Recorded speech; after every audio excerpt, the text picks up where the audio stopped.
ఒక్కొక్కసారి లోకంలో ఒక చిత్రమైనటువంటి పోకడ ఒకటి ఉంటుంది. మనకి కామక్రోధములు ఇవి పెద్ద విశేషం చెప్పేది ఉండండి, ప్రతి వాళ్ళకి ఉండేవే. లోకము పట్ల మీరు క్రోధాన్ని పెంచుకున్నారనుకోండి, అది పతనహేతు అవుతుంది. నాకు ఎవరి మీదో కోపం ఉందనుకోండి, ఆ కోపంతో ఉంటే తిరిగి జంతువులోకి వెళ్ళిపోతాడు ఆ మరణ సమయంలో ఆయన కానీ జ్ఞాపకం వస్తే. కాబట్టి క్రోధము అరిష్టహేతువు.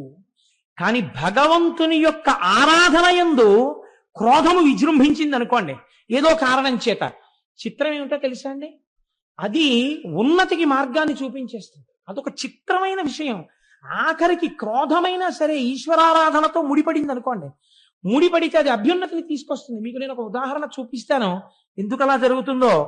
మనకి జంబుకేశ్వరం అని ఒక క్షేత్రం ఉంది, మీకు అందరికీ తెలుసు. ఆ జంబుకేశ్వరంలో జలలింగం, నీటి రూపంలో పరమాత్మ ఉంటారు, కానీ అక్కడ తీర్థం ఇవ్వరు ఆ నీటిని. ఎప్పుడు నీరు ఉబుకుతూనే ఉంటుంది అక్కడ. అక్కడ జంబు మహర్షి తపస్సు చేశారు. ఒక నేరేడు చెట్టు, అలనేరేడు చెట్టు ఎన్ని లక్షల సంవత్సరాల నుంచి ఉందో ఎవ్వరికీ తెలియదు. మీకు విచిత్రం ఏమిటో తెలుసా అండి, ఉజ్జయిని యందు ఒక చిత్రం ఉంది. సంవత్సరానికి ఒక్కసారి వర్షాకాలానికి ముందర పర్జన్యానుష్ఠానము అని చెప్పి ఒక అనుష్ఠానం చేస్తారు. వర్షాలు బాగా పడాలి, పంటలు పండాలి అని ఆయన దేవాలయంలో కూర్చుని అనుష్ఠానం చేస్తారు. ఇది పూర్తి అవగానే ఆకాశంలో నల్లటి మబ్బులు పట్టి వర్షాలు పడతాయిట ఇప్పటికీ కూడా ఉజ్జయినిలో. అంత గొప్ప ఆలయం ఆ ఆలయం. ఈ ఉజ్జయినిలో ఉన్నటువంటి మహాకాళేశ్వరుడు వెలిసినటువంటి ప్రాంతము కిందనే శంఖు యంత్రము అనబడేటటువంటి చాలా ఆశ్చర్యకరమైనటువంటి యంత్రం ఉన్నది అని పెద్దలు నమ్ముతారు. శంఖం దేనికి గుర్తు అంటే విజయానికి గుర్తు. అందుకే కురుక్షేత్ర యుద్ధం ప్రారంభం అయ్యే ముందు సంజయుని అడుగుతాడు ధృతరాష్ట్రుడు, ఏం చేస్తున్నారు మామకా పాండవాశ్చైవ కిమకుర్వతు సంజయ అంటాడు. ఏం చేస్తున్నారయా మా వాళ్ళు కౌరవులు అంటే, పాండవులందరూ శంఖాలు ఊదుతున్నారు అన్నాడు. మా వాళ్ళు ఊదట్లేదని ఇంకా చెప్పక్కర్లేదు. అంటే ఎవరు శంఖం ఊదాడో వాడికి విజయం కలుగుతుంది. శివార్చన యందు శంఖం ఊదుతారు. మనం అరుణాచలం వెళ్ళినప్పుడు అరుణాచల గిరి ప్రదక్షిణంలో మీరు చూశారు కదా, ఆ శివ కుటుంబం కొండ మీద కనపడుతున్న దగ్గర అయ్యా ఒక్కసారి శంఖం ఊదండి అంటే ఒక పావలా కూడా అరక్కుండా వాళ్ళు 2 శంఖాలు ఊతారు గట్టిగా. అంటే విజయానికి గుర్తు ఆ శంకర దర్శనం. కాబట్టి శంఖయంత్రం ఆయన కింద ఉన్నది. కాబట్టి మహాకాళేశ్వరుడి దగ్గరికి వెళ్లి దర్శనం చేసుకున్నవాడు ఎటువంటి విజయాన్నైనా పొందుతాడు. చంద్రసేనుడు పొందలా? అటువంటి విజయాన్ని పొందుతాడు. ఎటువంటి కోర్కెలు తీరుతాయి, అపమృత్యు దోషం పోతుంది. ఎవరికైనా అటువంటి ప్రమాదం ఉన్నదని బెంగ పెట్టుకున్న వాళ్ళు ఉజ్జయిని వెళ్లి మృత్యుంజయ మహామంత్ర జపం చేయించుకుంటుంటారు, అభిషేకం చేయించుకుంటూ ఉంటారు. దేవి అవంతిక అని అమ్మవారికి పేరు. అమ్మవారి అనుగ్రహంతోనే ఆ పట్టణం ఏర్పాటైంది అని. ఇక్కడ ఉండేటటువంటి కాళికాదేవి ఒక కోటలో ఉంటుంది. అక్కడే ఆవిడ రాత్రి వేళ పట్టణమంతా సంచరించి తెల్లవారేసరికి దేవాలయంలోకి వెళ్ళిపోతుంటే కాళిదాస మహాకవి వెళ్ళి తలుపులు వేసుకుని లోపల కూర్చుంటే తెల్లవారిపోతోంది. అంటే నాకు బాగా జ్ఞానం ఇవ్వాలి నువ్వంటే, అయితే తలుపు సందులోంచి నాలుక బయట పెట్టమంది. తలుపు సందులోంచి కాళిదాస మహాకవి ఇలా బయట పెట్టగానే బీజాక్షరాలు రాసేసింది అమ్మవారు. తలుపులు తీసి అమ్మవారిని చూసి శ్యామలాదండకం చేశాడు అప్పుడే మహానుభావుడు. కనుక కాళిదాస మహాకవికి జ్ఞానమబ్బినటువంటి క్షేత్రము ఉజ్జయిని క్షేత్రం. ఇప్పటికీ ఎప్పటి నుంచో, ఎన్ని వేల సంవత్సరాల నుంచో ఉజ్జయినిలో ఉన్నటువంటి అంతరాలయమునందు 2 జ్యోతులు వెలుగుతుంటాయి. వాటిని రెండింటిని అఖండ దీపములు అని పిలుస్తారు. ఆ అఖండ దీపములను కూడా మీరు జ్యోతిగా భావన చేయవచ్చు, జ్యోతిర్లింగముగా భావన చేయవచ్చు. కనుక ఈశ్వరుణ్ణి దానిలో మీరు చూడవచ్చు. చిత్రం ఏమిటో తెలుసా అండి, ఒక్క ఉజ్జయిని దేవాలయంలో ఒక చిత్రమైనటువంటి మందిరం ఉన్నది. దాన్ని భస్మ మందిరము అని పిలుస్తారు. అక్కడ ఆవుల యొక్క పేడతో మన పెద్దలు ఋషులు ఎంత గొప్ప నిర్ణయం చేశారండి. ప్రపంచంలో పిపీలికాది పర్యంతంలో ఏ జీవి విడిచిపెట్టినటువంటి మలమైనా దుర్వాసనతో ఉంటుంది. ఒక్క ఆవు మాత్రం గడ్డి తిని పేడ వేస్తుంది. ఆవు పేడ చేత్తో పట్టుకుంటే సువాసన వస్తుంది, సరికదా సూక్ష్మక్రిముల్ని చంపేస్తుంది. అన్నిటినీ మించి ఆ ఇంట ఎంత అమంగళకరమైన వారు తిరిగినా శౌచమిస్తుంది.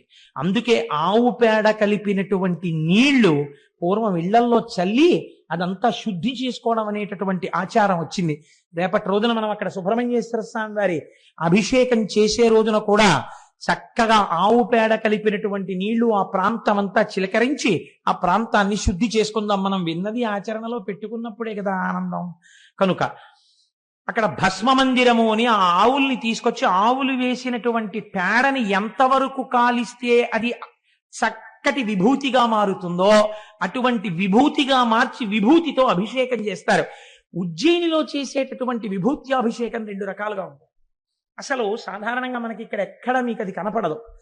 తెల్లటి పల్చటి బట్టలో విభూతిని పోసేస్తారు. చాలా మెత్తటి విభూతి, మూట కట్టేస్తారు. మూట కట్టి శివలింగం మీద పట్టుకుంటారు. పట్టుకుని విభూతితో అభిషేకం ప్రారంభం చేస్తారు. చేస్తున్నప్పుడు వెనక చదువుతుంటారు, నమస్తే అస్తు భగవన్ విశ్వేశ్వరాయ మహాదేవాయ త్రయంబకాయ త్రిపురాంతకాయ త్రికాగ్నికాలాయ కాలాగ్నిరుద్రాయ నీలకంఠాయ మృత్యుంజయాయ సర్వేశ్వరాయ సదాశివాయ శ్రీమన్మహాదేవాయ నమః అని చదువుతుంటే, మనమైతే ఓ గ్లాస్ తోటో చెంచాతోటో ఇలా టిక్కు టిక్కు టిక్కు టిక్కు కొట్టి కొద్ది కొద్ది కొద్ది కొద్దిగా విభూతి వేస్తాం. వాళ్ళు అలా కాదు, ఈ విభూతి మూట పట్టుకుని ఆ మూటను కొడతారు. కొట్టినప్పుడు శివలింగం ఉన్న చోటే కాదు, మొత్తం అంతరాలయం అంతా భస్మతో నిండిపోతుంది.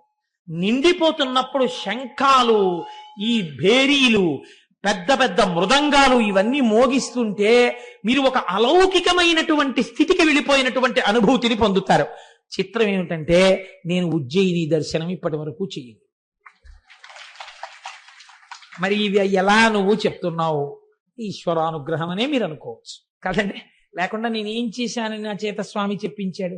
దానికి ఏదైనా నేను నా ఎందు పెట్టుకుంటే నాకన్నా అహంకారి ప్రపంచంలో ఉండడు. ఏమీ చూడని వాడితో ఇన్ని చెప్పించారంటే నా జన్మ వాడెంత ధన్యం చేసిన వాడు. రేపు చూడబోతున్నాను, ఏప్రిల్ 5వ తారీఖున బయలుదేరి ఉజ్జయిని వెళ్ళబోతున్నాను. కనుక ఆ భస్మ మూటని పట్టుకుని కొడతారు. కొడితే ఆ భస్మ పడి అభిషేకం చేస్తారు. 2 అది మహాకాల స్వరూపం. కానీ ఆ టికెట్ల గురించి మాత్రం అడగండి మహాప్రభు, దానికి ఏర్పాట్లు అయిపోయాయి, కొద్ది మందికే పెట్టుకున్నాం, దానికి కావలసిన ఏర్పాట్లు అయిపోయాయి కాబట్టి ఆ టికెట్ మాత్రం అడగండి. ఈ మాట ఎప్పుడైనా మనం వెళదాం కలిసి. కనుక ఆ మహాకాల స్వరూపం కాబట్టి తెల్లవారుజామున పురుషుల్ని లోపలికి పంపిస్తారు. సంప్రదాయ దుస్తులతో లోపలికి వెళ్ళి అభిషేకం చెయ్యొచ్చు. అప్పుడే శ్మశానంలో ఫ్రెష్ గా కాలినటువంటి శవం యొక్క భస్మని పట్టుకొస్తారు అర్చకులు. పట్టుకొచ్చి ఇస్తారు. అది మహాకాళ స్వరూపం తినేసింది కదండి. మరి అందుకని ఆయనకి ప్రీతి ఆయన స్వరూపాన్ని వెల్లడి చేయడంలోనే ఆ భస్మ పాత్రలు ఇస్తారు అందరికీ. చుట్టూ కూర్చుని ఆ శవభస్మతో అభిషేకం చేస్తారు స్వామికి. కానీ నిజంగా ఉంటున్నప్పుడు కైలాస పర్వతం మీద కూర్చున్నట్టే ఉంటుంది. ఆ మంత్రోచ్చాటనం, ఆ భేరీలు, ఆ మృదంగాలు అవన్నీ వాయిస్తూ అభిషేకం చేస్తారు. మనమేం చేస్తాం? వారణాసి వెళ్ళి చూడండి ఒకసారి. అసుర సంధ్య వేళ దాటిన తర్వాత చేసే అభిషేకం ఎలా ఉంటుందో అసలు ఒళ్ళు గగుర్పొడుస్తుంది. ఆ అభిషేకం చూస్తుంటే, ఆ ఢమరుకల నాదాలు వింటుంటే, అనువాకానికి వాళ్ళు చేసే చప్పుళ్ళు వింటుంటే, అబ్బా ఏమిరా ఈ అభిషేకం అనిపిస్తుంది మనకి. అది శివానుగ్రహం పొందడం అంటే. శాబ్దికంగా ఒళ్ళు పులకరించిపోయి వెంట్రుకలు నిలబడిపోతాయి. శవభస్మతో స్వామి శంకరుడికి అక్కడ అభిషేకం జరుగుతుంది.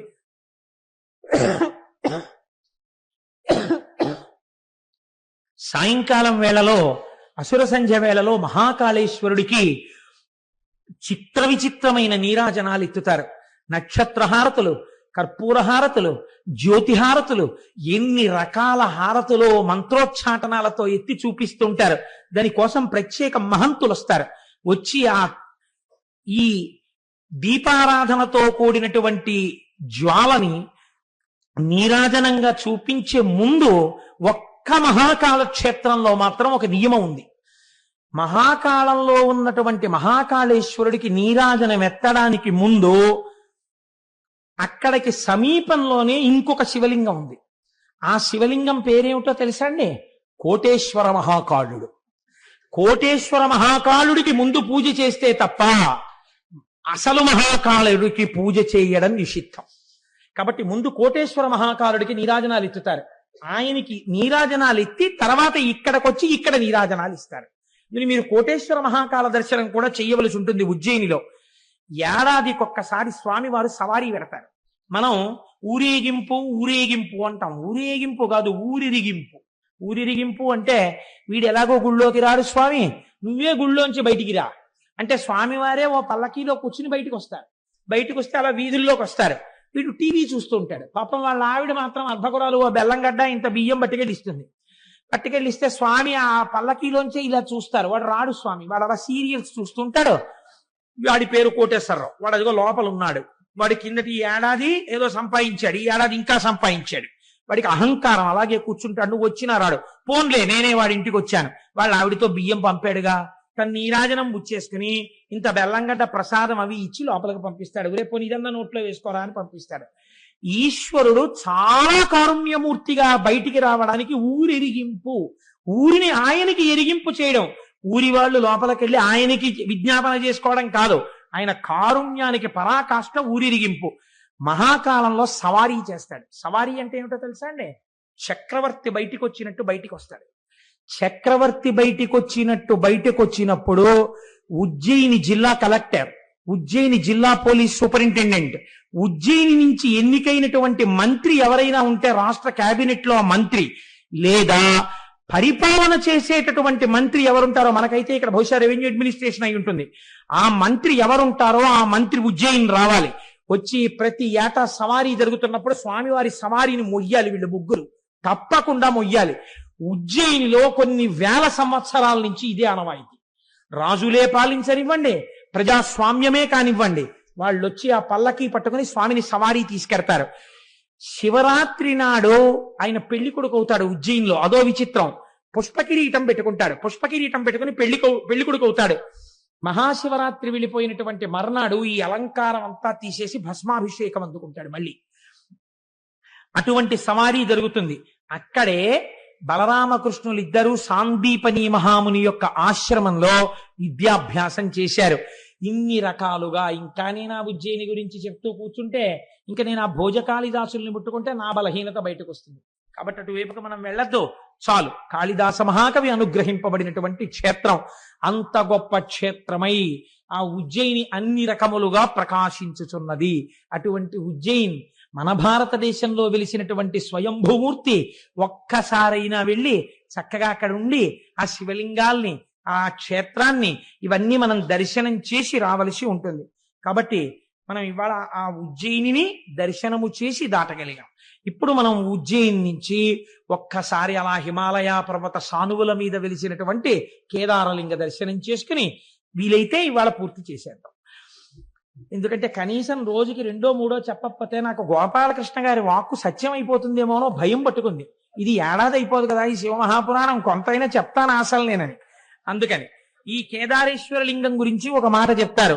మహాద్రిపార్శ్వే చతటే రమంతం సంపూజ్యమానం సతతం మునీంద్రై సురాసురైర్యక్షమహోరగాద్యై కేదారమీశం శివమీశమీడే. ఇది హిమాలయ పర్వతములలో వెలిసినటువంటి లింగము. నరనారాయణులిద్దరూ కూడా కారణము వలన సాక్షాత్తుగా ఈ భూమండలం మీద బదరీ క్షేత్రమునందు తపస్సు చేసినప్పుడు ద్యోతకమైనటువంటి శివలింగము. కేదారమునందున్నటువంటి శివలింగమును దర్శనము చేసినా, చేయడానికి వెడుతున్నప్పుడు మరణించినా మోక్షమే. ఇది చిత్రం. అయితే కేదారేశ్వర లింగాన్ని దర్శనం చేసేటప్పుడు మాత్రం ఒక నియమం ఉంది. ఆ నియమంతో దర్శనం చెయ్యాలి. ఆ నియమం లేకుండా మాత్రం దర్శనం చేయకూడదు. నాకు తెలిసి సాధారణంగా 195 మంది అసలు ఈ నియమాన్ని పాటించారు తెలియక. కానీ ఈశ్వరుడు క్షమిస్తాడని నేను అనుకుంటున్నాను ఏమిటి, నేను నమ్ముతున్నాను. చూడండి, ఎందుకు ఈ మాట నేను అంటున్నానంటే, ఒక్కొక్కసారి లోకంలో ఒక చిత్రమైనటువంటి పోకడ ఒకటి ఉంటుంది. మనకి కామక్రోధములు ఇవి పెద్ద విశేషం చెప్పేది ఉంటుందండి, ప్రతి వాళ్ళకి ఉండేవే. లోకము పట్ల మీరు క్రోధాన్ని పెంచుకున్నారనుకోండి, అది పతనహేతు అవుతుంది. నాకు ఎవరి మీదో కోపం ఉందనుకోండి, ఆ కోపంతో ఉంటే తిరిగి జంతువులోకి వెళ్ళిపోతాడు మరణ సమయంలో ఆయన కానీ జ్ఞాపకం వస్తే. కాబట్టి క్రోధము అరిష్టహేతువు. కానీ భగవంతుని యొక్క ఆరాధన యందు క్రోధము విజృంభించింది అనుకోండి ఏదో కారణం చేత, చిత్రం ఏమిటో తెలుసా అండి, అది ఉన్నతికి మార్గాన్ని చూపించేస్తుంది. అదొక చిత్రమైన విషయం. ఆఖరికి క్రోధమైనా సరే ఈశ్వరారాధనతో ముడిపడింది అనుకోండి, ముడిపడితే అది అభ్యున్నతిని తీసుకొస్తుంది. మీకు నేను ఒక ఉదాహరణ చూపిస్తాను ఎందుకు అలా జరుగుతుందో. మనకి జంబుకేశ్వరం అని ఒక క్షేత్రం ఉంది, మీకు అందరికీ తెలుసు. ఆ జంబుకేశ్వరంలో జలలింగం నీటి రూపంలో పరమాత్మ ఉంటారు కానీ అక్కడ తీర్థం ఇవ్వరు ఆ నీటిని. ఎప్పుడు నీరు ఉబుకుతూనే ఉంటుంది అక్కడ. అక్కడ జంబు మహర్షి తపస్సు చేశారు. ఒక నేరేడు చెట్టు, అలనేరేడు చెట్టు ఎన్ని లక్షల సంవత్సరాల నుంచి ఉందో ఎవ్వరికీ తెలియదు. ఆ నేరేడు చెట్టుకు ఒకసారి ప్రమాదం వచ్చింది. ఆ నేరేడు చెట్టు పైనుంచి ఎండిపోవడం మొదలెట్టింది. ఎన్ని పూజలు చేశారో, ఎన్ని ప్రార్థనలు చేశారో ఆగలేదు. ఎన్ని రకాలుగా పరిశీలించినా చెట్టు ఎండిపోయి, ఆ నేరేడు చెట్టుకు ఒకసారి ప్రమాదం వచ్చింది. ఆ నేరేడు చెట్టు పైనుంచి ఎండిపోవడం మొదలెట్టింది. ఎన్ని పూజలు చేశారో, ఎన్ని ప్రార్థనలు చేశారో ఆగలేదు. ఎన్ని రకాలుగా పరిశీలించినా చెట్టు ఎండిపోయి ఎండిపోయి ఎండిపోయి ఎండిపోయి కొమ్మలు విరిగిపోయి ఆఖరికి భూమట్టంలో ఇంత బెరడు మిగిలింది. అసలు ఈ క్షేత్రమునకంతటికీ కూడా కదులుతున్న రూపంలో స్వామి ఈ నేరేడు చెట్టుగానే ఉన్నాడంటారు. ఈ చెట్టు చచ్చిపోయింది, ఏం ప్రమాదము అని బెంగపెట్టుకున్నారు. మనకి కొన్ని కొన్ని క్షేత్రాల్లో చెట్టు రూపంలో ఈశ్వరుడు ఉంటాడు. అందుకే నమ వృక్షాయచ అని పిలుస్తుంది రుద్రాధ్యాయం. మీరు కంచి వెళ్ళారనుకోండి, ఒక మామిడి చెట్టు రూపంలో ఉంటాడు. మీరు మధ్యార్జునం వెళ్ళారనుకోండి, మధ్యార్జునం మద్ది చెట్టు రూపంలో ఉంటాడు. జంబుకేశ్వరం వెళ్ళారనుకోండి, నేరేడు చెట్టు రూపంలో ఉంటాడు. పైగా నేరేడు చెట్టు యొక్క మొదట ఒక ఏనుగు, ఒక సాలెపురుగు, ఒక శివలింగాన్ని పూజ చేస్తున్నటువంటి గుర్తులు ఉన్నాయి. ఈ నేరేడు చెట్టు చచ్చిపోతే ఎలా అని బెంగపెట్టుకున్నారు. ఇంత బెరడు మిగిలిన తరువాత రుద్రాధ్యాయము ఎంత గొప్పదో నిరూపిస్తూ ఒక ఆశ్చర్యకరమైన సంఘటన జరిగింది. ఈ చెట్టు శివస్వరూపము కనుక ఇది చిగర్చడానికి మనం చేసిన ప్రయత్నాలన్నీ విఫలమైపోయాయి కనుక ఇప్పుడు మీరు దాని మీద పట్టుకెళ్ళి నెయ్యి, పాలు, పెరుగు, పళ్ళరసాలు అన్నీ కూడా పోసేశారనుకోండి, ఉన్న ముక్క కూడా కుళ్ళిపోతుంది కదండి. వాళ్ళేం నమ్మారంటే ఇంకా ఇంతకన్నా బ్రహ్మాస్త్రం మన దగ్గర లేదు. ఇప్పుడు పదార్థాలని వేస్తున్నది పదార్థాలుగా కాదు, రుద్రాధ్యాయాన్ని అనుసంధానం చేస్తూ మనం అభిషేకం చేస్తున్నాం. మనం అలా అభిషేకం చేద్దాం. బతికిందా, బతికి తీరాలి ఈ చెట్టు. బతక లేదా ఇంకింతకన్నా మన దగ్గర అస్త్రం లేదు. మన వల్ల ఏదో అపరాధం జరిగిపోయింది. దానికి రుద్రాభిషేకం చేసేసారు అన్ని పదార్థాలతోటి. మీకు ఒక ఆశ్చర్యకరమైన సంఘటన తెలుసా? ఆ రాత్రి తలుపులు వేసి అర్చకులు వెళ్ళి మర్నాడు తలుపులు తీశారు. బెరడుకి ఆకుపచ్చతనం వచ్చి చిగర్చింది. ఇప్పుడు ఎంత పెద్ద నేరేడు చెట్టు ఉంది. ఇప్పుడు మీరు జంబుకేశ్వరం వెళితే పెద్ద నేరేడు చెట్టు కనపడుతుంది. మళ్ళీ ఆ చెట్టు మొదట్లో ఒక సాలెపురుగు, ఒక పాము ఉంటాయి. ఎందుకుంటాయో తెలుసా అండి? శ్రీకాళహస్తిలాగే అక్కడ కూడా పూర్వం అక్కడ జంబు మహర్షి తపస్సు చేసినప్పుడు పెద్ద ఆలయం ఉండేది కాదు. ఒక సాలెపురుగు ప్రతిరోజు వచ్చి ఆ శివలింగం మీద ఒక గూడు అల్లేది. అల్లి నేను స్వామికి వస్త్రం కట్టాననుకుని మురిసిపోయాను. ఏనుగులు చాలా ఉండేవన్నీ నేరేడు వనాలు. ఆ నేరేడు తోటల్లో తిరుగుతుండేవి ఆ ఏనుగులు. ఒక ఏనుగు రోజు కావేరీ నదీ జలాలు తన తొండ నిండా పుచ్చుకుని, ఎక్కడి సంస్కారమో ఎవరికి తెలుసండి? జీవుడి సంస్కారాలు మనం చెప్పలేం. నేను ఇవాళ పొద్దున్న ఒక పిల్లవాడికి అక్షరాభ్యాసం చేశాను.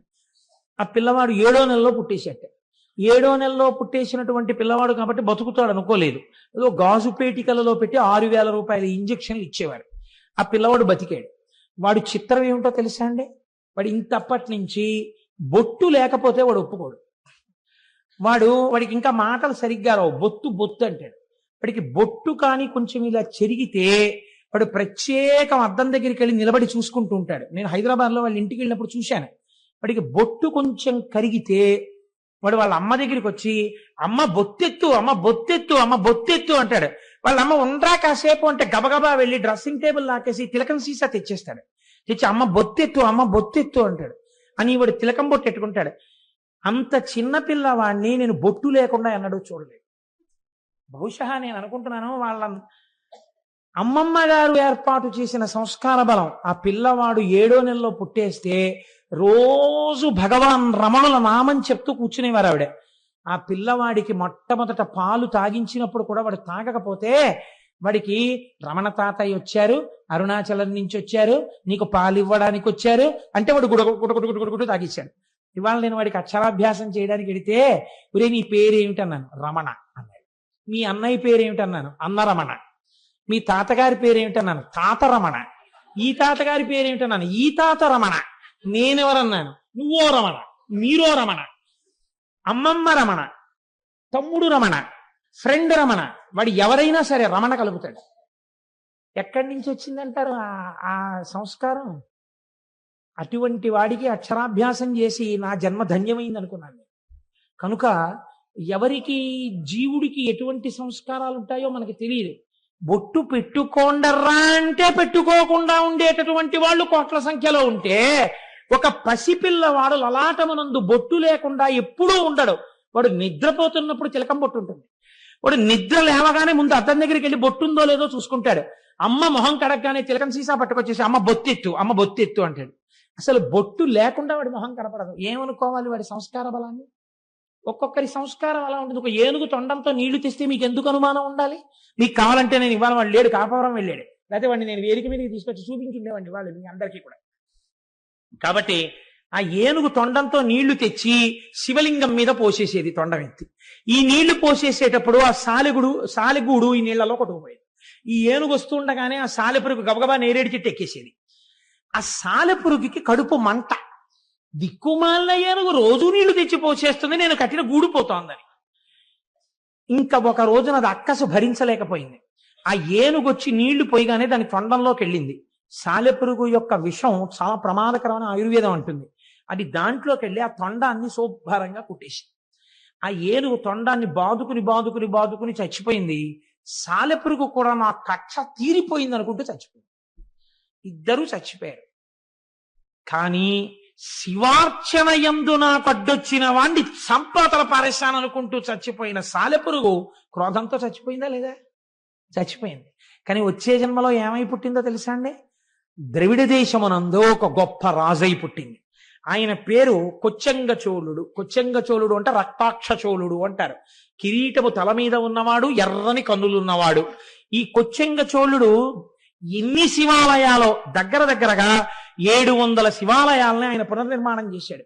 పూజాధికాలు జరిగేటట్టుగా 700 శివాలయాలకి చేసినప్పుడు ఇలా ఎవరైనా తమిళనాట దేవాలయాలకి సేవ చేస్తే వాళ్ళు దాన్ని తిరుపణి అని పిలుస్తూ ఉంటారు. ఈ కొచ్చంగ చోళుడు చేసినటువంటి ఈ సేవని మాత్రం వాళ్ళు యానయ్యారా తిరుప్పణి అని పిలిచేవారు. ఎందుకో తెలుసా అండి? 700 శివాలయాలు కట్టినప్పుడు కూడా పునర్నిర్మాణంలో ఆయన ఎందుకు అలా ప్లాన్ గీయించేవాడో తెలియదు. ఏనుగులు దూరని శివాలయాలు కట్టించాడు. ఆ ఊరికి ఏనుగు రాకపోయినా సరే ఏనుగు లోపలికి వెళ్ళలేదు, అలాంటి గుళ్ళు కట్టాడు. ఎక్కడిదో తెలుసా అండి క్రోధం? సాలెపురుగు. ఏనుగు వస్తుందేమో గుళ్ళోకని ఏనుగు రాని శివాలయాలు 700 కట్టాడు ఆయన. చూడండి, క్రోధం మిగిలిన వాళ్ళ మీద పెట్టుకుంటే పతనహేతు. అదే క్రోధం ఈశ్వరార్చన యందు పెట్టుకున్నవాడు 700 శివాలయాలు ఏనుగుల లోపలికి వెళ్లకుండా కట్టాడు. మీరు ఇప్పటికీ తిరువాణక్కోయిల్ అంటారు తమిళనాడులో. మీరు జంబుకేశ్వరం వెడితే జంబుకేశ్వరంలో శివాలయంలోకి ఇక్కడికి ఏనుగులు రావండి, చూసారా గుమ్మాలు ఎలా ఉంటాయో? ఏనుగు ఇందులోకి రాలేదు అని చెప్తారు వాళ్ళు. ఏనుగులు రాని గుళ్ళు కట్టిన వాళ్ళలో కొచ్చంగ చోళుడు ఒకడు. కొచ్చంగ చోళుడే కట్టాడు జంబుకేశ్వరం కూడా. కాబట్టి రక్షించిందా రక్షించదా? రక్షిస్తుంది. ఒక్కొక్కరికి అర్థం లేని మగ్గు పట్టు ఉంటుంది. ఆ పట్టు ఎందుకు చేస్తాడు వాడు అంటే మీరేం చెప్పలేరు. ఇవన్నీ మీరు మామూలుగా పురాణ కథని అలా చందమామ తిరిగేసినట్టు తిరిగేసారనుకోండి, అబ్బెబ్బే they don't stand for the reason అండి. ఏమిటంటే ఈ కథలు అంటారు. కాదు, మీరు సమన్వయం చేసుకోవాలి చాలా జాగ్రత్తగా. ఋషులు అనవసరంగా చెప్పరు. దీని వెనక హేతువేది మీరు జాగ్రత్తగా సమన్వయం చేసి చదివితే మీకు అర్థం అవుతుంది. మీరు ఇవి నేను ఎందుకు చెప్తున్నానో తెలుసా అండి? మీరు కేదార దర్శనం చేసేటప్పుడు మీకు విస్ఫురణలోకి రావాలి. లేకపోతే అక్కడ ఒక గేది కింద పరిగెడుతుంటే పాండవులు పట్టుకున్నారండి, తోక ఊడిపోయి శివలింగం అయిందని నేను చెప్పాను అనుకోండి ఒక పద్యం. ఏమిటండి ఇది, తోక ఊడిపోయి శివలింగం అవడం ఏంటండి అంటారు. నేను దానికోసం ఈ నేపథ్యాన్ని వేస్తున్నాను. బాగా నాటుకోవాలన్నది నా తాపత్రయం. నాకేం చేతకపోయినా, నాకే లేకపోయినా. కానీ మీరు చూడండి, ఒక్కొక్కడికి శివారాధన యందు మూర్ఖత్వం ఉంటుంది, లేదా ఈశ్వరారాధన యందు మూర్ఖత్వం ఉంటుంది. మామూలు మూర్ఖత్వం చాలా ప్రమాదకరం. మూర్ఖజన చిత్తము తెల్పన సాక్ష్యమేరికి అంటాడు భర్తృహరి. మూర్ఖుడిని ఎవడు బాగు చేయలేడు రాన్నాడే. కానీ శివార్చన యందు, ఈశ్వరార్చన యందు, ఇది విష్ణు స్వరూపం కానివ్వండి, శివస్వరూపం కానివ్వండి, మూర్ఖత్వంతో ఉన్నా సరే రక్షించేస్తుందండి. మీకు నేను ఒక ఉదాహరణ చెప్తాను. మనకున్న నాయనార్లలో దండి అడిగల నాయనార్ అని ఒక నాయనారు ఉన్నారు. ఈయనకి 2 కళ్ళు లేవు. ఈ దండి అడిగల నాయనార్ దగ్గరికి వెళ్ళి ఎవరో చెప్పారు, అయా శివాలయం పక్కనున్నటువంటి తటాకాన్ని ఆ రోజులలో శివార్చనని అంగీకరించినటువంటి మతస్థులు, పేర్లు చెప్తే మళ్ళీ లేనిపోని ఇబ్బందులు ఎందుకు వచ్చిందని, అన్య మతస్థులు తటాకాన్ని కప్పెట్టేస్తున్నారని చెప్పారు. నాకా 2 కళ్ళు లేవు, నేను వెళ్ళి ఏం తవ్వుతాను అని ఆయన అనుకునేవాడు కాదు. రాత్రి వాళ్ళు పని చేయరు కదా, వాళ్ళు ఎంత కప్పెట్టేశారో నేనంతా మళ్ళీ తవ్వేస్తానని ఈయన గుణపం పారా పట్టుకుని అందులో దిగిపోయేవాడు. వాళ్ళు కొన్ని 100 మంది కలిసి కప్పెట్టేవారు. ఈయన ఒక్కడు అంధుడు దిగేవాడు. దిగి పారతో వేసేసి అది ఎటు వేస్తున్నాడో కూడా తెలియదు ఆయనకి పాపం. తడుముకుంటూ వెళ్ళి పైన వేసేసి నేను మళ్ళీ శివుడికి తటాకం తవ్వేస్తున్నాను అనేవాడు. ఒక రోజు తెల్లవారిపోయిందని తెలుస్తుందా? తెలియదు ఆయనకు, అంధుడు. అన్యమతస్థులు వచ్చేసి చూశారు. ఓరి గుడ్డివాడా, అంధుడా, మేము కప్పెట్టే తటాకాన్ని నువ్వు తవ్వగలిగిన మొనగాడివా, నువ్వు తవ్వుతావురా అంధుడివి అన్నాడు. ఆయనకి ఎక్కడ లేని కోపం వచ్చేసింది, మూర్ఖత్వం వచ్చేసింది ఆ కోపంలోంచి. ఏమన్నారా నన్ను అంధుడు అన్నారా? మా స్వామే కనుక ఉన్నది నిజమైతే రేపు ఇవాళ రాత్రి మళ్ళీ నేను తటాకం తవ్వడానికి వస్తాను కదా, నా కళ్ళు కనపడాలి, మీ కళ్ళు పోవాలన్నాడు. ఎంత చిత్రమైన మాట చూడండి, మూర్ఖత్వంతో అన్నాడు అంతే ఆ మాట. వాళ్ళు పెద్ద పరిహాసం చేశారు. నోరు మొయ్యి, రాత్రికి మళ్ళీ తటాకం తవ్వుతావా, మా కళ్ళు పోతాయి నీ కళ్ళు వస్తాయా, అది చూద్దామని మళ్ళీ కప్పెట్టి వెళ్ళిపోయారు. మళ్ళీ రాత్రి వచ్చాడు, కిందకి దిగాడు. దిగి గుణపం పారా పట్టుకున్నాడు. ఈశ్వర, తెల్లవారేటప్పటికీ నా కళ్ళు రావాలి, వాళ్ళ కళ్ళు పోవాలి, మళ్ళీ చెప్తున్నాను, నువ్వు ఉన్నావని నాకు నమ్మిక అన్నాడు. తవ్వాడు. ఇప్పుడు ఈశ్వరుడు సంకటంలో పడ్డాడు. మహాభక్తుడు అన్నమాట నిజం చేసి తీరాలి, నచ్చ చెప్తే విండవు. కాబట్టి తెల్లవారుతోంది, ఈయనకి కళ్ళు వచ్చాయి, వాళ్ళకి కళ్ళు పోయి, అందరికీ కళ్ళు పోయి. ఈ విషయం మహారాజుకు తెలిసింది. రాజు స్వయంగా బయలుదేరి వచ్చాడు. ఇన్నాళ్ళు వీళ్ళు చేసినదంతా అసత్య ప్రచారం కనుక వీళ్ళ నాలుకలు కూడా కోసేయండి. ఇప్పుడు వాళ్ళు తడుముకుంటూ వీళ్ళని ఈ రాజ్యంలో ఉండకుండా రాజ్యం బహిష్కారం చెయ్యండి, నిష్కారణంగా వీళ్ళ మాటలు నమ్మి నేను ఎన్నో దేవాలయాలు మూశాను, కోనేరులు కప్పెట్టాను, కాబట్టి వీళ్ళని బయటికి తోసేయండి, నా చేత పాపం చేయించారన్నాడు. వాళ్ళు తడుముకుంటూ రాజ్యంలోంచి బయటికి వెళ్ళిపోయారు. అలా మహానుభావుడు దండి అడిగల నాయన మూర్ఖత్వంతో శంకరుణ్ణి కిందకి దింపేసి ఈశ్వరాస్తిత్వాన్ని నిలబెట్టాడు. ఇప్పుడు చెప్పండి నాకు, భగవంతుని యొక్క అర్చన యందు వచ్చిన క్రోధము, భగవత్ సంబంధము చేత కలిగినటువంటి ఈశ్వరుడున్నాడన్న పూనిక చేత వచ్చిన మూర్ఖత్వము, ఈ రెండు ఒక్కొక్కసారి రక్షణ హేతువులైపోయినా అయిపోతాయి కూడా ఆ పూనికలు. మనం చెప్పలేం. ఈశ్వర సంబంధములో అవగుణములు గుణములుగా భాసిల్లుతాయి. ఇది ఎవరికైనా, ఎంతటి వారికైనా. ఈ నేపథ్యంలో మీరు కేదారేశ్వరుడి యొక్క శివలింగం గురించి వినే ప్రయత్నం చేయండి, మీరు తొందరగా సమన్వయం చేసుకోగలుగుతారు. ఇందులో ఆ హిమాలయ పర్వతాల దగ్గర మహానుభావుడు ఆ కేదారేశ్వరంలో ప్రతిరోజు కూడా ఆ నరనారాయణులు ఒక పార్థివలింగాన్ని అక్కడ ఉంచి ఆ పార్థివలింగాన్ని ఆరాధన చేస్తుండేవారు. వాళ్ళు చేస్తున్నది పార్థివలింగానికి. పార్థివలింగం అంటే ఇంత మట్టితో చేసిన శివలింగం. వాళ్ళు ఇంత మట్టితో మేం చేసిన శివలింగమే కదా అని వాళ్ళు అనుకునేవారు కాదు. ఇది ఈశ్వరుడు అని నమ్మారు వాళ్ళు. అమరకోశంలో ఈశ్వర శబ్దం శివుడికి మాత్రమే వర్తిస్తుంది. అందుకని ఇది ఈశ్వరుడు, జగన్నియామకుడు, జగత్ప్రభువు అని నమ్మారు. నమ్మి నరనారాయణులు అర్చన చేస్తున్నారు. వారలహర్నిశంబులను పార్థివలింగ సమర్చనంబు విస్తారముదంబు పెంపెసగ సల్పుడు అయ్యడు రజమౌళి అవ్వారల చేరవచ్చి అనవద్య వరంబును కోరుడన్న అద్ధీరులిటన్ వసింపుమన దేవరయుండి హిమాటవీ స్థలిన్.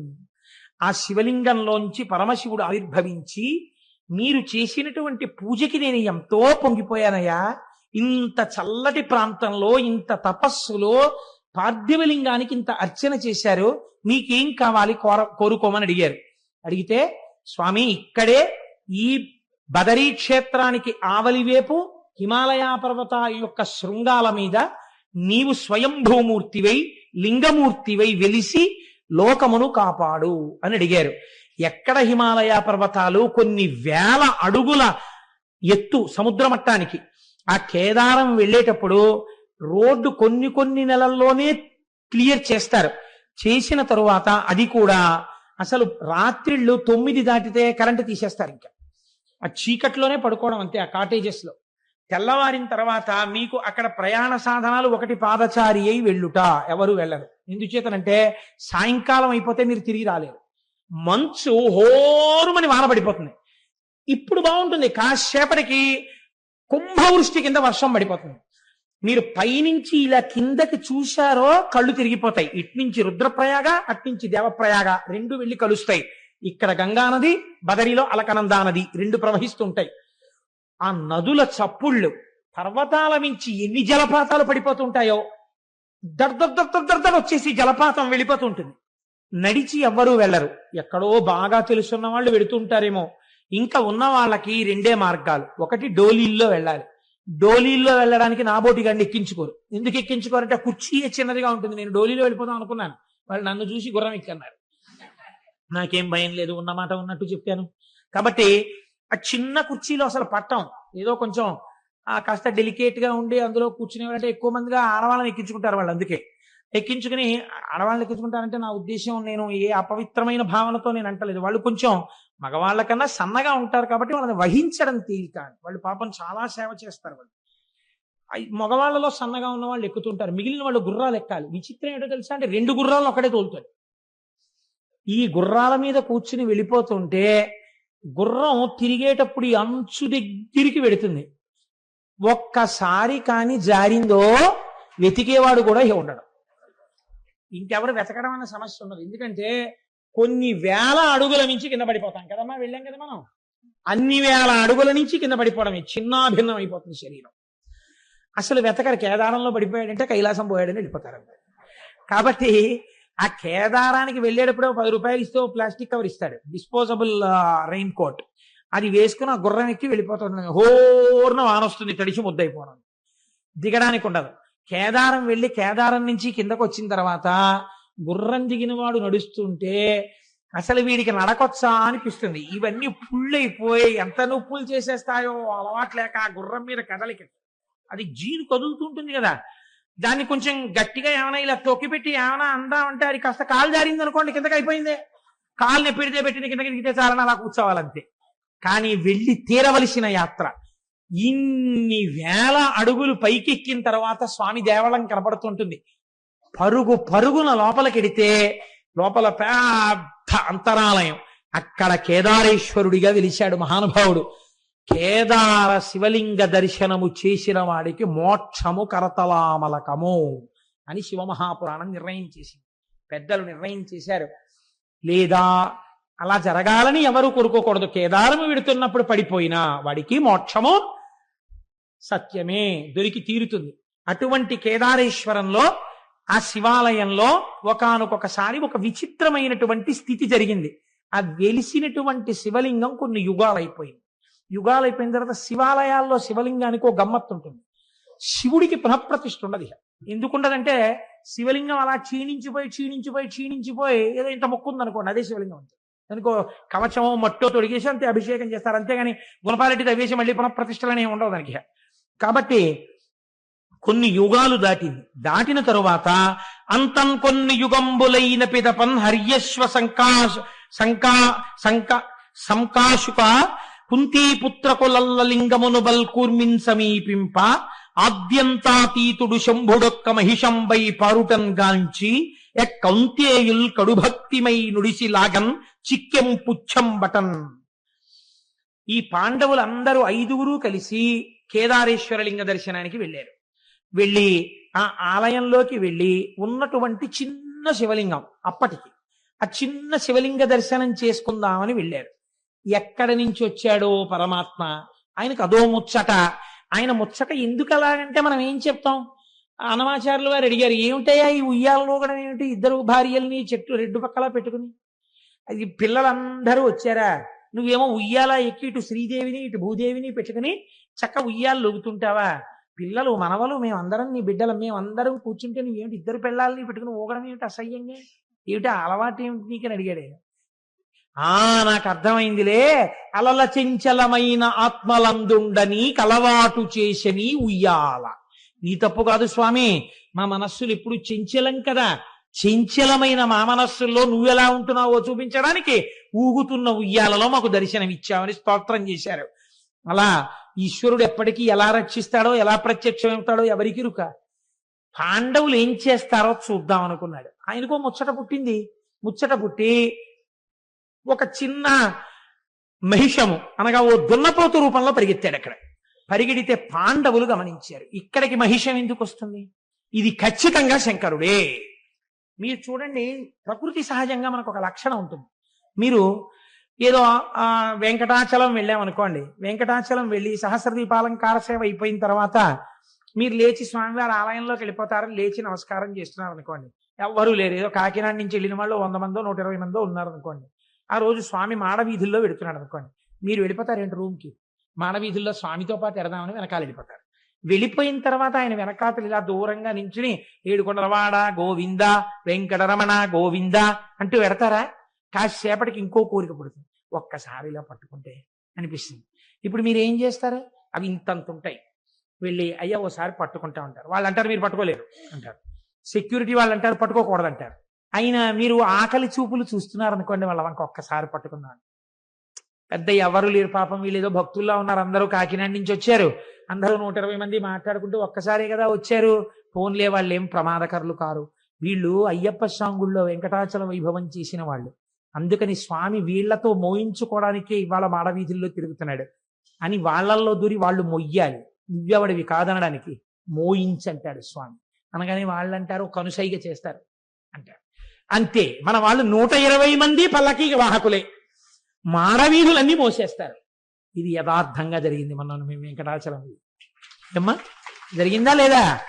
120 మంది స్వామిని మోసేసి, మా ప్రసాద్ బాబు గారు అయితే ఎన్ని మాటలు, కోటేశ్వరరావు గారు వెంకటాచలం వైభవం చేసినందుకు మాడవీధుల్లో స్వామిని మోసేశామండి, ఎవ్వరు లేరండి మేమేనండి, వెంకటరమణ గోవింద, ఏడుకొండలవాడ గోవింద అంటూ తిరిగేశామండి అని ఎంత పొంగిపోయారో.